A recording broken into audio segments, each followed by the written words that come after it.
Thank you very much, ladies and gentlemen. It's a great pleasure to have you along to this special Ask the Expert series, and we have Andy Taylor. Andy's going to be talking about the CCP scheme. Andy is incredibly well known in the UK, and also Andy came out here, has been in Australia for a while, his former career with the Navy, but Andy is also one of our lead assessors for the CCP scheme here. For those who are on the webinar, please feel free to put questions along. We have already some questions that we'll be asking, but the focus on the Ask the Expert series, and this is an initiative we do for our Australian and New Zealand accredited consultants and trainers. Andy's really tailored this presentation as though the audience is a consultant or a potential trainer. So with great pleasure, it's very early in the morning, so welcome Andy. How are you this morning? Not so bad, thank you, Laurie. Thank you very much for the invitation. It's nice to speak to people. Yeah, well look, I'll hand over to you. We are recording this, and you are muted as an entrant, but please feel free to put some questions on as we go through. So Andy, it's recording. Over to you. Thanks, Laurie. A very good morning to you from the UK, or good afternoon if you're in the Southern Hemisphere. What I want to cover today is fairly straightforward. Just very briefly introduce the company, APMG, a little bit about their assessment process and its evidence, because I think that's probably what this is primarily targeted at, helping you to understand how we go through this process, why we bother with it, the benefits of it. Then we'll tell you a little bit about some of the lessons we've learned. We've been doing this now for just over 4 years, so we've developed quite a lot of body of knowledge. Then we'll talk a little bit about the assessors, the guys who actually do the assessment of the individuals who apply. Briefly, I've got to mention the horrible topic, unfortunately, of money. And then at the end, we've got some time for some questions, and my plan is to get through that within the hour slot that we have. So without further ado, APMG, I'm sure many of you already know them. They're a global certification body. We are certified through the United Kingdom Accreditation Service and by the Australian and New Zealand Accreditation Services for the services that we offer. And we're recognised as being a high-quality certification body who offer certifications in a whole range of different areas. Cyber is comparatively new. We've been doing cyber products for about 5 years or so, and this was one of the very first that we picked up and started going along with. So we have a reputation in quality certification, and this builds on that in this area of cyber security. So what's the scheme all about? Well, this is a scheme, as it says here, is designed by a part of the GCHQ, the CESG, and the requirement was to identify competent IA professionals, those who work in the cyber arena, in security, but not just those who work in it, but those who are good at it, those who claim to be competent. And I keep stressing the word competence because that's the basis of this assessment. It's not examination based. It's not a case of turning up with CISSP or SANS qualifications or any other qualifications and saying, well, I must be good because I've got these qualifications. That's not how it works.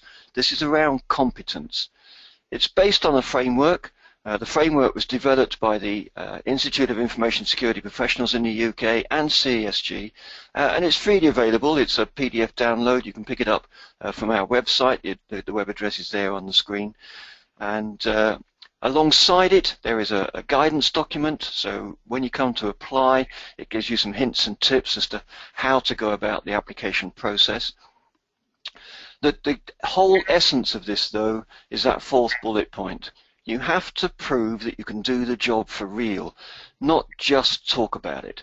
The advice that the assessors are given by CESG is, if you imagine that you are an agency, you're a body shop, you're putting somebody into your favorite client who's just spent $10 million with you over the last couple of years, and they want somebody who's an IA professional. You're going to put somebody into that job who's competent, who's going to hit the ground running. It's not going to be, oh, well, they'll come up to speed in the next 3 or 4 months when they've done a few more courses. These people have to be able to do the job tomorrow. And that's the essence of what the whole assessment is about. It says here, convince you're an assessor you're good at an appropriate level. In general, there are 3 levels, and as far as this is concerned, there are 3 levels of assessment. What we call a practitioner, somebody who's been doing it for a little while, perhaps 3 or 4 or 5 years, usually under supervision. And then a senior practitioner has been doing it longer than that. And then there is a 3rd level, which is called a lead practitioner, which is somebody who works in a strategy, in a policy type role, working at high level. And as you can see from the bottom there, now available in Australia and New Zealand, and also in USA and Canada. This is a pilot initially, which is going to cover just a couple of roles, but it will be extended. Currently there are in fact 7 roles available in the scheme, but only 2 of those are available during this pilot, and they're IA architect, so those who design the security of new systems, and a sort of a catch-all role of the security and information risk advisor, or SIRA. These 2 are probably the most popular roles in the UK. There are others, as I say, and those will probably be available towards the end of next year once this pilot has been evaluated and checked out. So as I mentioned, the 3 levels: practitioner, been doing the job 2, 3, 4, 5 years, likely to be working under supervision, likely to be in a fairly controlled environment, so within a set framework, within a scope, those sorts of general areas. Senior practitioner, somebody who does it for real, but doing it for longer than that. So they'll work on their own, or they'll work as a team leader perhaps, or perhaps on a number of different ways of doing things, or a number of different systems. So rather more expansive remit. The lead practitioner is a very different role. The lead practitioner is very much working at a strategy level, so you'd expect to prove that you've worked with boards, persuading boards in non-technical language to do things differently in a particular area of IA security. You might be setting, if you're an architect, you might be setting the framework for the enterprise of the organization, the architectural drawings, if you like, for the large-scale organizations. They don't have to be big organizations, but it has to be the whole of the organization. So it might be a small company, but again, if you're advising the board on a regular basis, then that would be a lead practitioner. I have to say that lead practitioners are fairly rare. The expectation is that between 5 and 10% of all applications only will come in at lead practitioner level. And it's quite common for people to say, well, you know, I've been doing this job for 30 years, 35 years, which I have. Therefore, I must be a lead. And the answer is you're not, because you're not working at that strategy level. You need to persuade the assessor that you actually are talking at that high strategy or policy level. So the application process. The application is all online. That's why we can offer it very easily to people in other countries. And the starting point is that you do a self-assessment. You assess yourself against the framework, the competency framework. And my suggestion to you would be to do that first before you start looking at any of the roles. Look through the 25 competency areas, decide where you fit in terms of standard level, if you like, against the bullet points that are there, and produce your own profile. Then take your profile and compare it with the profiles that are provided for the different roles. The guidance document and the framework will have all 7 roles, so you can see what else is available. But as I mentioned, just the 2 available at the moment during this pilot phase. So compare yourself with those and make sure you fit in. And it may well be that you find that there's perhaps a weakness in one particular area. You haven't got much experience in one particular competency area. That may not be a problem. The ruling is that there are core skills. They're highlighted in the framework document in bold type. And you must have those core skills at the required level. There's no options on that. In the SIRA, you can actually select your roles, your core skills from the different areas in the framework. So those core skills are mandatory, no choice. But for the rest, you'd only have to have 75% of the rest at the right level, which might mean that it says you should have, for example, forensics at level 2. And you might say, well, yeah, I don't do any forensics. I know about it, so I could talk a bit about it, which is probably level 1, but I don't have it at level 2. That's not a problem. You have to have 75% of the remaining competency areas at the required level. There's also a soft skills area, or more correctly, business and communication skills area. There are 4 of those. Those are business skills, complexity, competence in persuading others or influencing, and finally, and I've just forgotten it off the top of my head, but it'll come back to me in a minute. Those 4 areas are important, particularly at the lead and senior levels. Those are really the differences between senior and lead. At senior level, you will be technically very competent, and you will have some soft skills. You'll be able to communicate. You'll be able to influence other people. You'll be able to talk about the business areas and so on. So that's not a problem.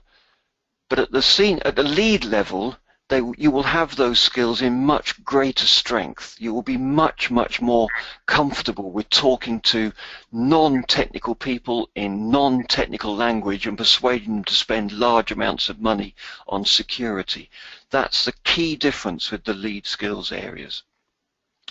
And then finally, once you put all that together, you will draft your application form, and I can show you one of those in a moment or two to give you an example. The ruling is that for each competency area, for each role that you apply for, and you can apply for more than one role at more than one level. So, for example, in this pilot, you could apply for SIRA at senior level and IAP architect at practitioner level, but for each role you must have 2 pieces of evidence.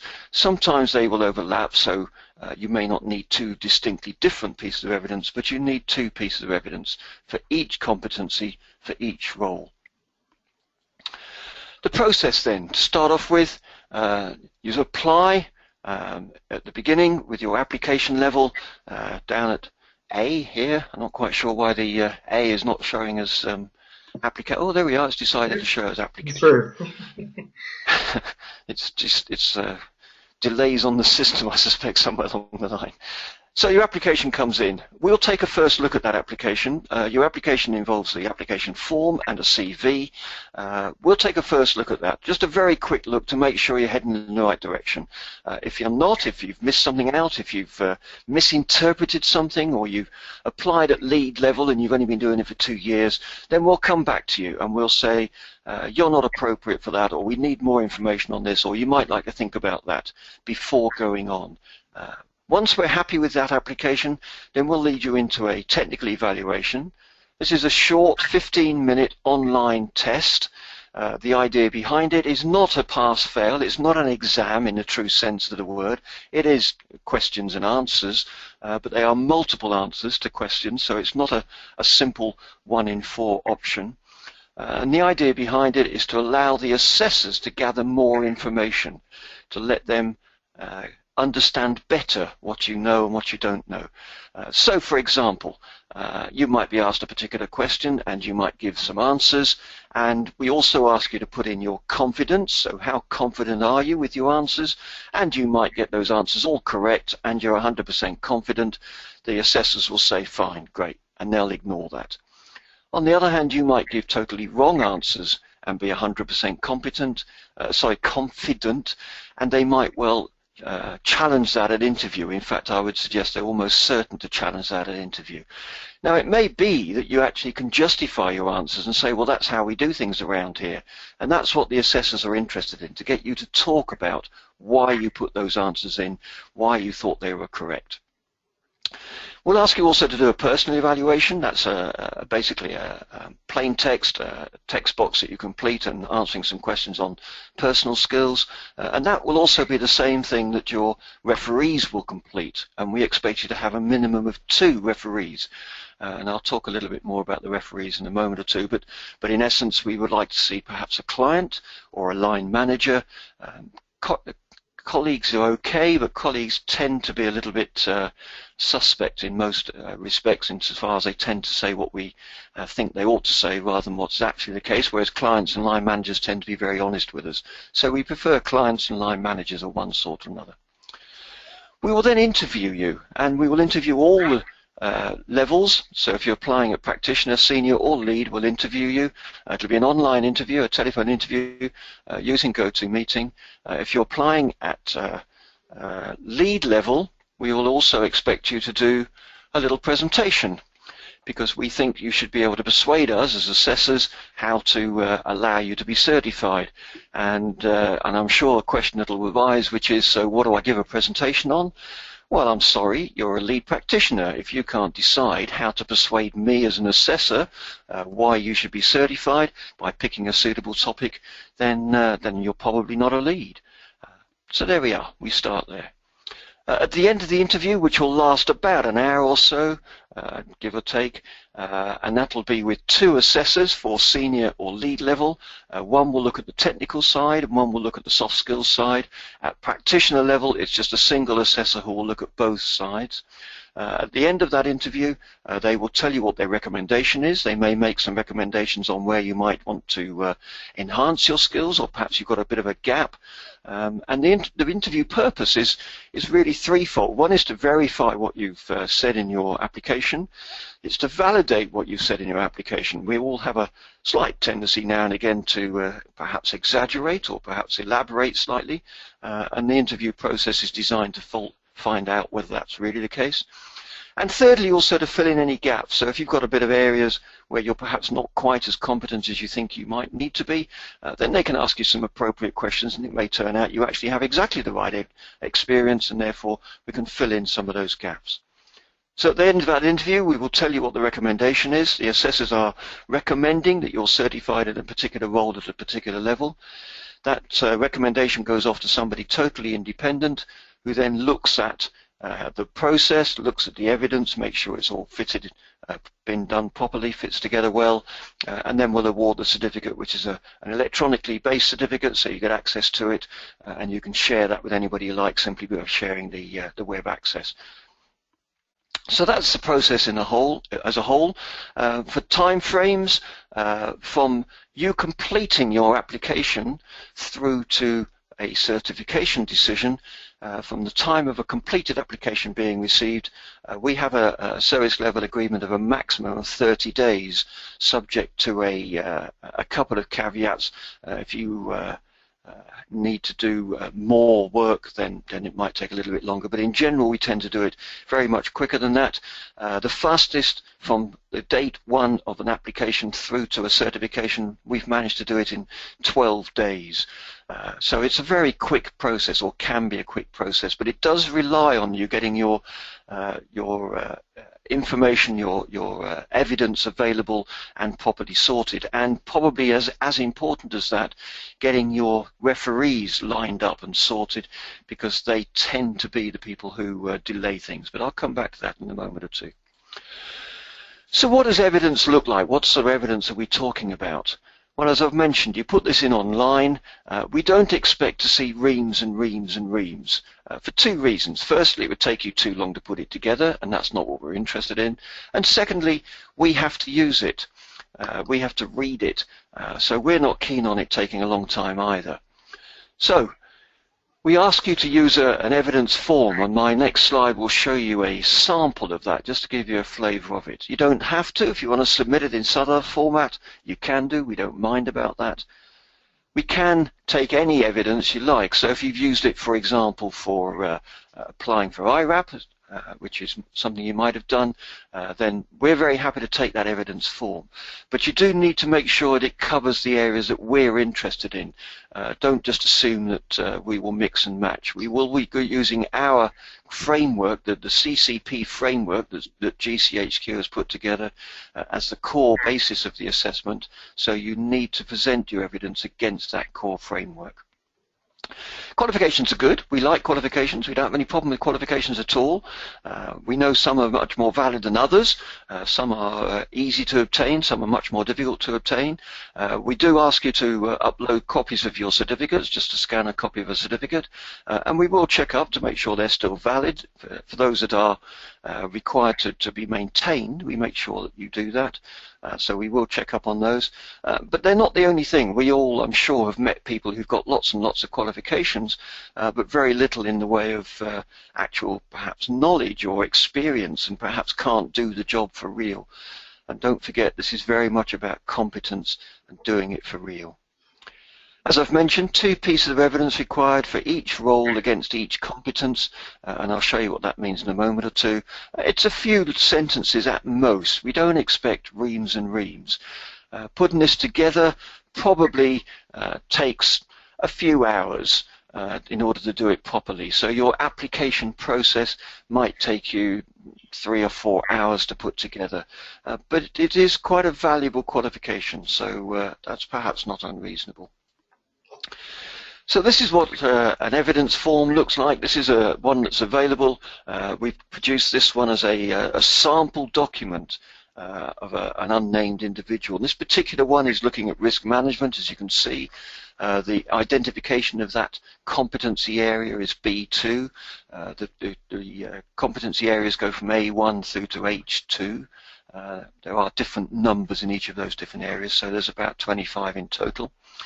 And it tells you what's expected at the different levels. So at level 1, you've got to be able to demonstrate awareness. At level 2, you've got to contribute. At level 3, you're advising. And at level 4, you're advancing the practice of risk management across an industry sector internationally or whatever. So those are the different levels. And you can see on the right-hand side here, this unnamed individual has put in there 3 pieces of evidence against that, and you can see where it's been using acronyms. We're quite happy with acronyms as long as they're acronyms which we understand. If you use it on a form, we would suggest you spell it out to start with. Some of you may be aware of CRAM, which was a risk assessment methodology that was in the UK some years ago. It's gone a bit out of favour nowadays.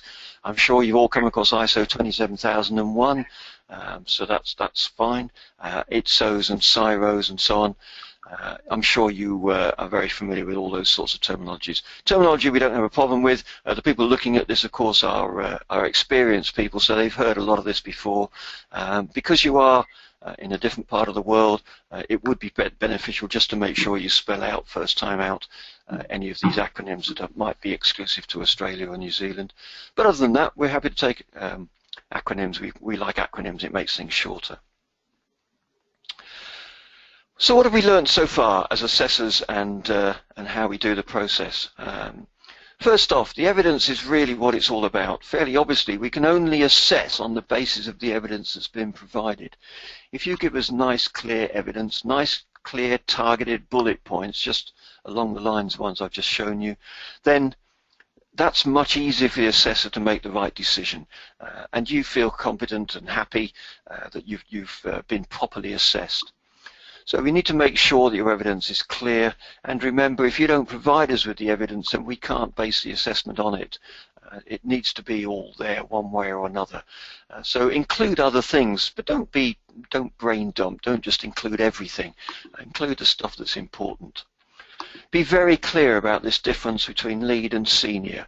I would expect to see very few lead applications coming through. There will be some, I'm sure, who are working at that level, but you will be a fairly rare breed, and that's certainly the expectation in this scheme. Make sure you have good referees. I did mention this earlier. We prefer clients and line managers. They're good referees because they tend to be very honest with us. We do talk to them. We do phone them up and have a natter with them.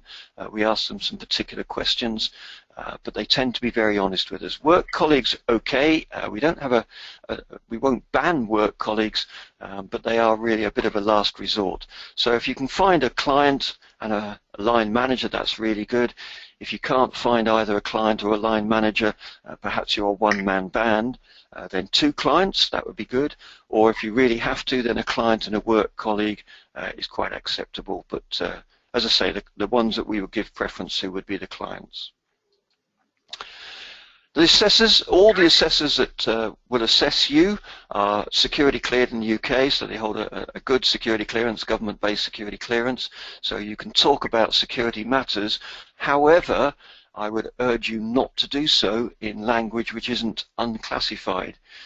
We don't expect to have classified conversations, highly sensitive conversations across the internet. We expect you to be able to talk in non-technical language. And to be honest, we're not really interested in the detail of what you've been doing. We're much more interested in the way in which you approach the work, the methods you use, the attitudes you had, the issues you faced. We're not interested in the technical detail of what it is you've been doing. So we're not really interested in the highly classified information that you wouldn't want to talk about anyway. All the technical assessors have to be certified in the roles in which they assess. That's a requirement of the scheme. So if you're talking to an IA architect assessor, they will already be certified. And the chances are they're probably either senior or lead themselves, because that's the level that they have to be assessed at. For business and communication skills, they are qualified in a number of different ways. I've put on the screen here Gateway high-risk reviewers. I'm not sure whether Gateway reviewers are known in Australia, but they are a project and program management-based assessment of projects in the UK government. High-risk projects, and the reviewers are always interested in the people who are trying to run those projects. So my soft skills assessors are all certified in those sorts of areas, the assessment of people, because that's what the communication skills are all about. The assessors are all paid for their work, which is why they're very keen to get it done as quickly as they possibly can. And if some of you out in the Southern Hemisphere would like to become assessors, then I'd be very interested in talking to you. We expect this scheme to grow in the Southern Hemisphere, and therefore having assessors out there are really helpful. We offer interviews at the moment between 7 AM and 8 PM UK time in slots throughout that period, and we offer it 7 days a week. I can only do at times outside that if I have assessors fairly obviously in the Southern Hemisphere in the different time zones. So I'm interested in finding a few assessors who can pick up some slots in other time zones around the world. This scheme, as I've mentioned earlier, is being extended into America and Canada as well. So there will be an expectation of different time zones as well. The certification itself lasts for 3 years, so you get a certificate that's valid for 3 years. After 18 months, we will come back to you and we'll say, so have you maintained your professional skills? Have you continued to work in these areas? That's quite important. If you've been an architect for 2 or 3 years and then you haven't done any for 2 or 3 years, then I'm afraid your skills are getting out of date. You may need to update them again, and that's really what this is all about. So revalidation after 18 months, what we will look at is your continuing professional development, your CPD record. You can submit that online, and we expect to see, so what professional development have you done over the last 18 months? And I'll talk a little bit more about that in a moment or two. We'd expect to see what the assignments you've been working on in the last 18 months, be they for clients or within an organization. What work have you been doing in the last 18 months? And if you applied for certification as an architect, we'd expect that work to be architect-based. And we will ask you for some referees, and again we will contact those referees and make sure they're happy with your work, that you maintained your professional knowledge. It's up-to-date advice that you're given. At the end of 3 years, when your certification technically runs out, we'll do exactly the same process again. It's a little more rigorous. We'd expect to see better evidence. We will talk to more referees, but basically it's a similar process that happens at the end of 3 years.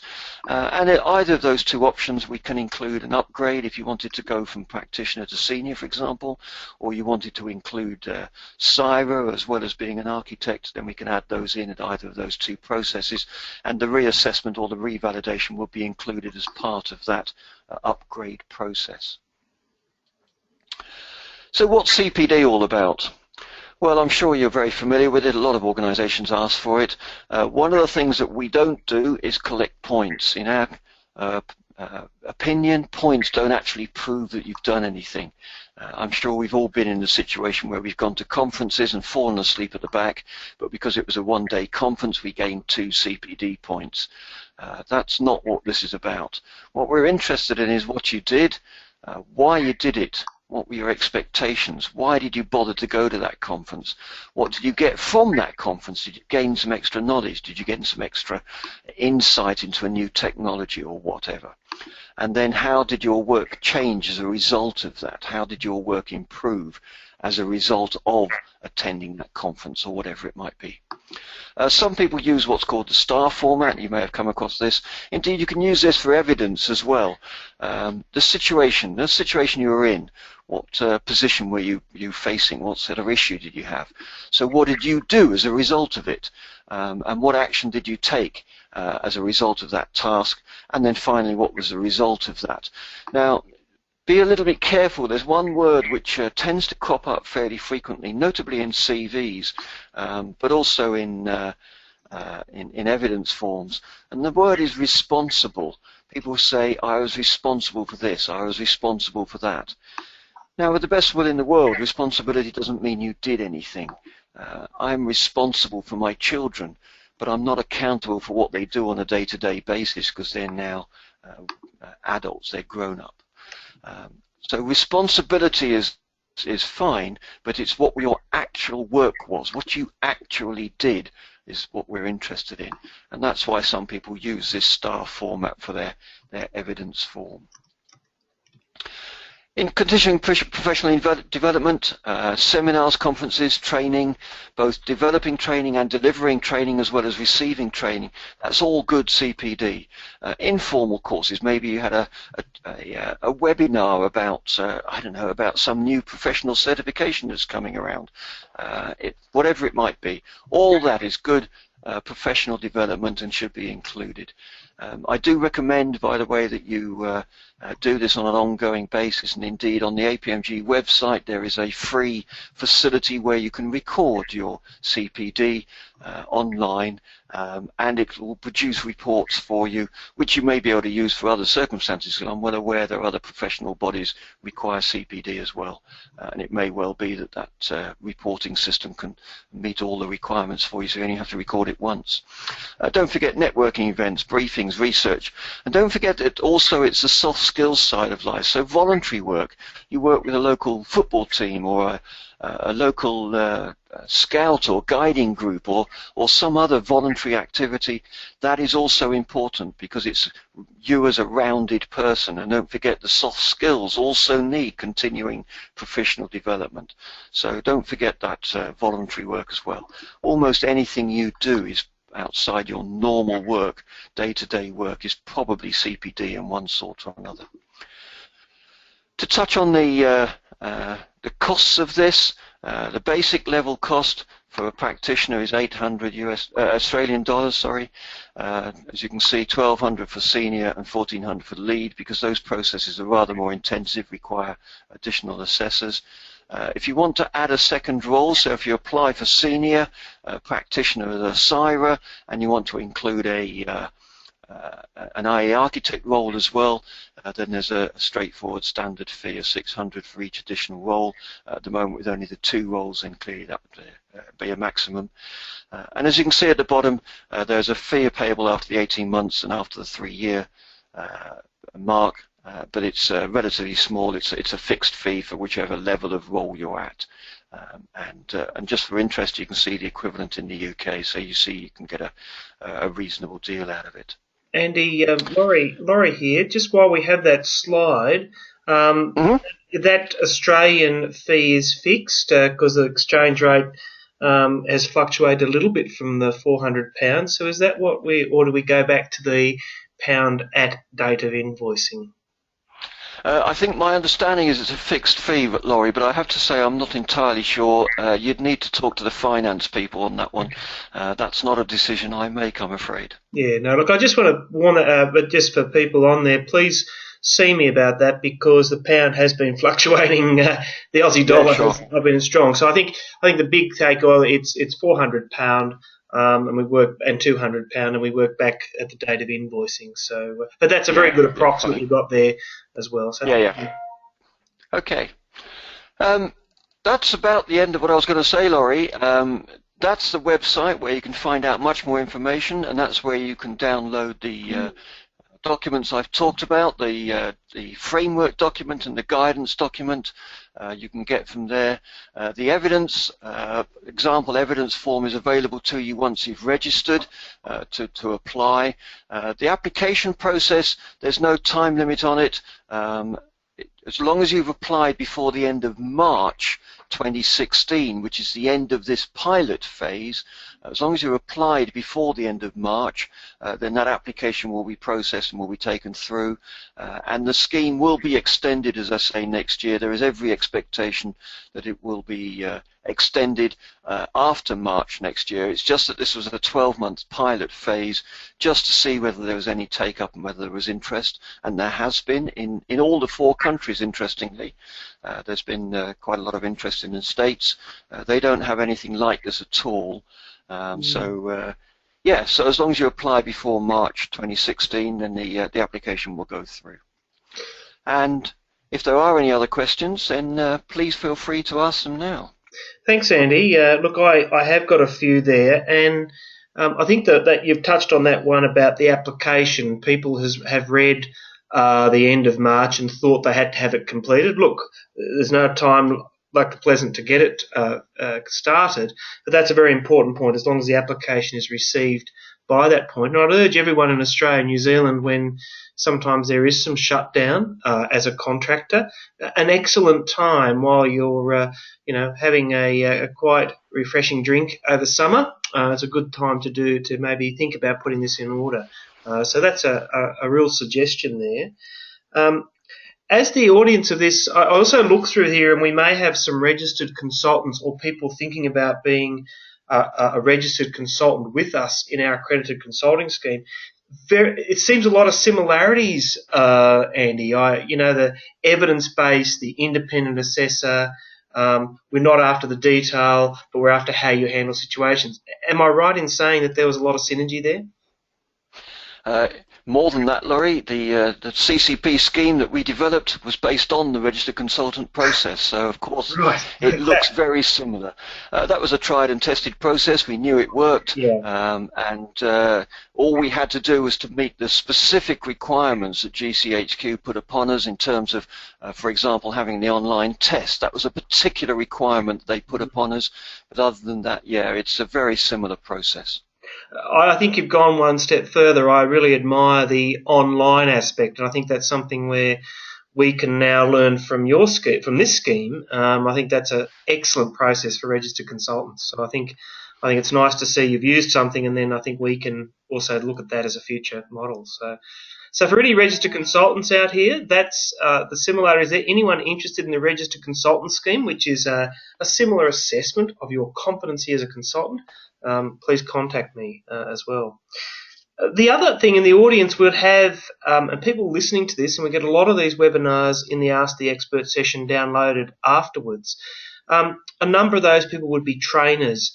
And I made an assumption there. I thought if I was a COBIT trainer, this could be something that gives me, really if I am a COBIT trainer, I think it gives me increased recognition of my competency and confirms that. Would I be correct in saying that, Andy?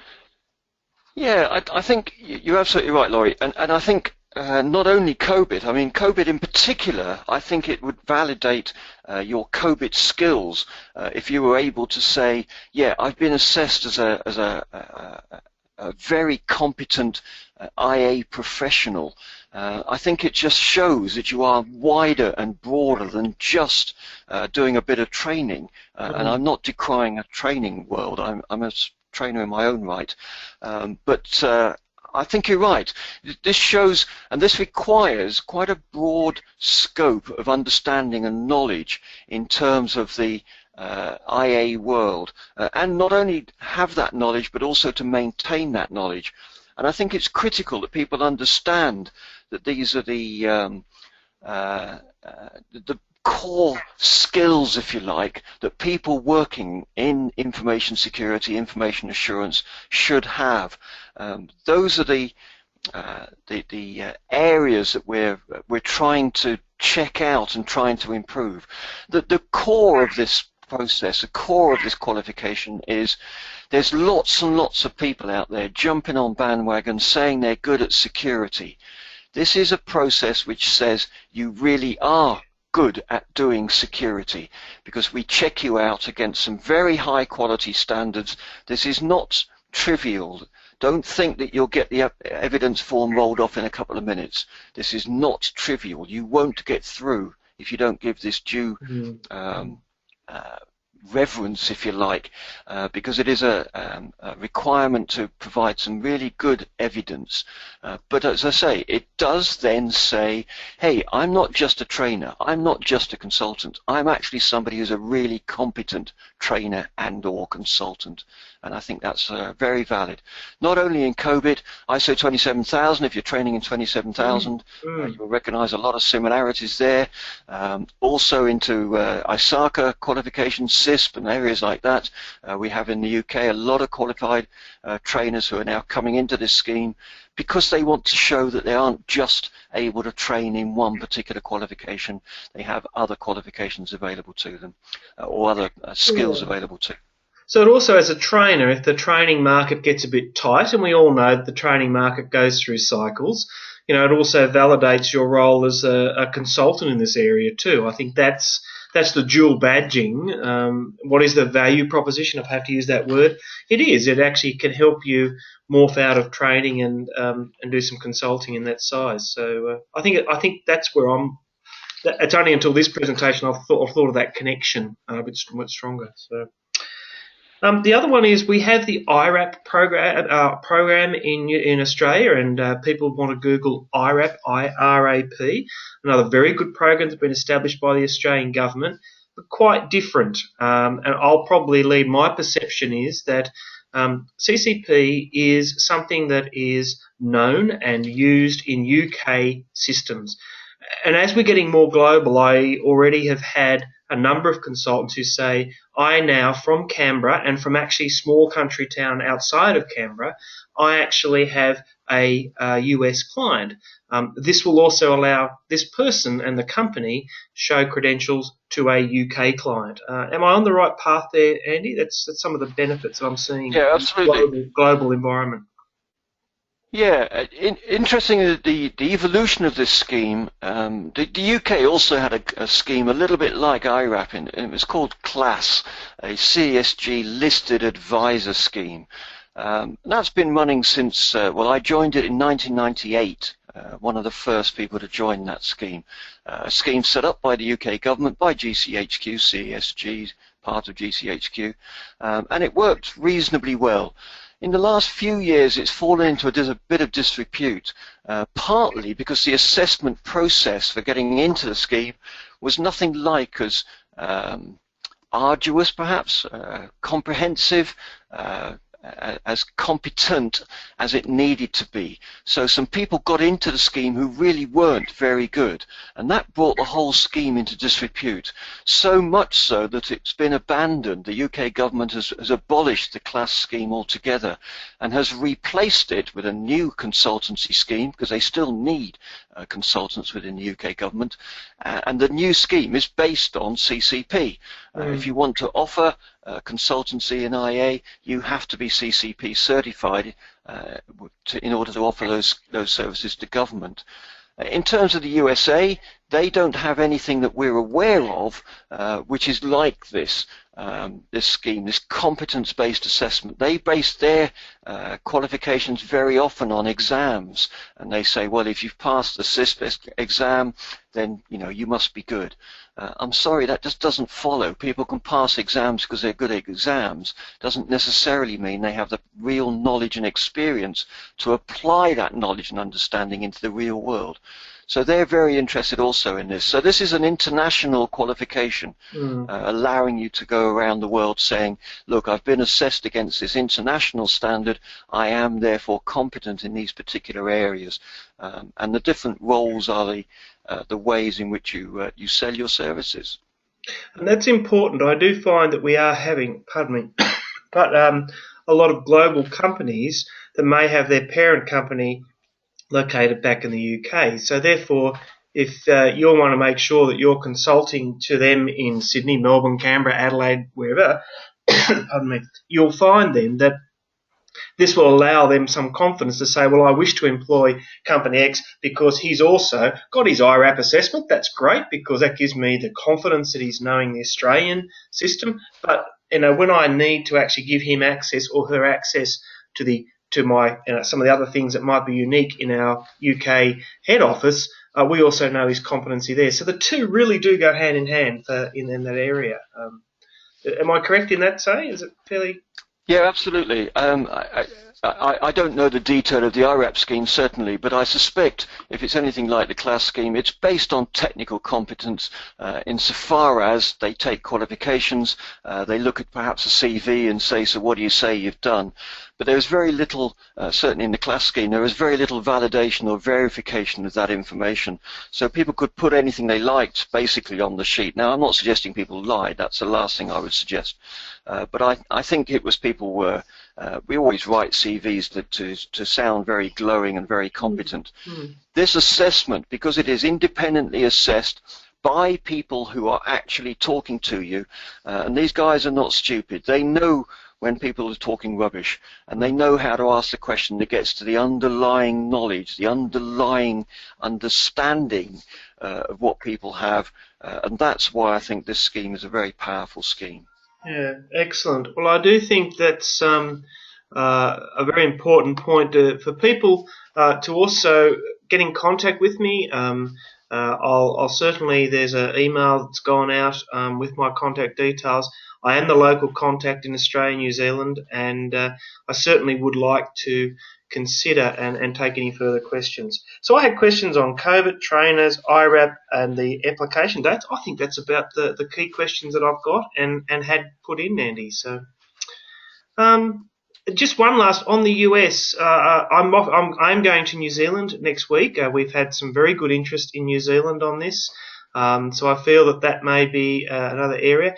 Just stating on the US, what kind of area demand? I know it's quite unique, but how are we going in the US with promoting CCP? Oh, it's getting promoted quite a lot, and there's a lot of people who are expressing a lot of interest in it. Of course, it is new, and like any new product, people are always a little bit skeptical, I guess, and wonder what its value is and where it might fit in with other things that they're doing. But there is quite a lot of interest coming, particularly from the bigger companies. We've been talking to Northrop Grumman, we've been talking to IBM, we've been talking to quite a lot of the big companies, Intel, about the people who work in their consultancy divisions, both internally and externally. We are well aware that there are some of those who are going to be taking this up. Interestingly, in the UK, a large company which I think has links out in Australia as well, which is Thales. I was talking to Thales recently, and what they've actually done as a big organization, they've actually taken this scheme and use it as their professional development program for all their staff. So they actually map their roles that they want to the framework, and then if people need broadening, expanding in their knowledge, developing in their skills, then they use the framework as the basis on which to do that, which is very interesting. So the larger companies are beginning to adopt this as their professional development methodology. Laurie, I should just add, I was well aware that earlier on my brain failed me with the 4 soft skills areas, right, yes. Which is not unusual since it's early in the morning and it probably hasn't woken up yet. The 4 areas, just to be very clear here, are autonomy, how much you work on your own and influence people in that sort of way. Influence itself, particularly important at lead level. We would expect a very high degree of influencing skills. Complexity, and that can be complexity of environment, and complexity of systems, complexity of of anything basically, or any combination thereof. And finally, business skills, which are related specifically to the industry in which you're working. So understanding, if you're working in a service industry, what does that actually mean? You're working in a technical industry, you work in a, I don't know, in a power generation plant, you understand what that means, because that obviously is vital if you're going to be offering security advice to those people. So those are the 4 soft skills areas that we assess as well. I think that's a great one to finish on, because I think that's what we found with the registered consultant scheme, that the independent assessment of some of those soft skills over and above your technical skills really is unique. And I'm also glad, it's a great point about there are very few ready-made HR-related professional development schemes that can give an international accreditation. So I think that's the future. So, Andy, look, thank you very much. Any other concluding statements before I stop the recording? No, I'm happy, Laurie, and thank you very much indeed for you and for the guys on the call. I realise we've taken some of your evening. That must be time down the bar or something, but thanks so much indeed for giving it up to listen to us today. Okay, I'll stop the recording now. This recording will be located on our intranet, and I'll also, for people who are not accredited with us, I'll provide it through a Dropbox on request. Thank you very much. I'll stop recording now.